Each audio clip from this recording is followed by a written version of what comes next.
If you think about your pelvic floor, you often think about doing pelvic floor squeezes. So if you've got an issue, you usually know a little bit about how to do a Kegel or a pelvic floor squeeze because you will have been told by your mum, your sister, your GP, or maybe your women's health physio. And I get asked all the time, what is the difference between doing those squeezes for pelvic floor and hypopressives, which is what I train women to do to rehab.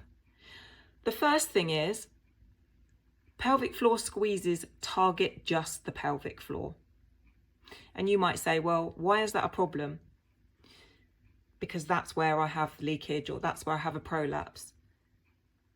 But the pelvic floor connects to so many other different things. So for example, its best friend is the diaphragm. It's deeply connected to your big breathing muscle and all of your deep core. So if we just target the pelvic floor, yes, we'll get some contract release there, but we won't always be doing what we think we are. And actually, we don't really need a super strong pelvic floor all the time. We need the pelvic floor to function, to move with you, to move fluidly. So pelvic floor squeezes just target your pelvic floor.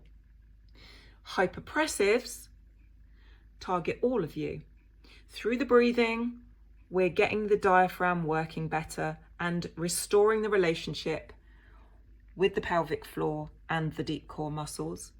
And with the postures, they are there to help address any pain or tension in the rest of your body and help you with your functional movement patterns. So for example, walking, kneeling, jumping, going to the gym, all of those functional movement patterns will improve by releasing tension where it isn't needed and putting that tension into more stabilizing muscles that will support you when you're doing all of those amazing things.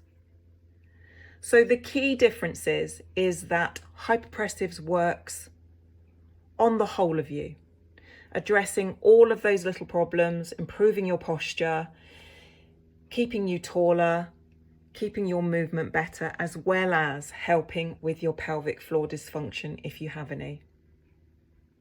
Kegels just target the pelvic floor and they work on the premise that your pelvic floor is weak and it needs to be super strong. And that really isn't the case.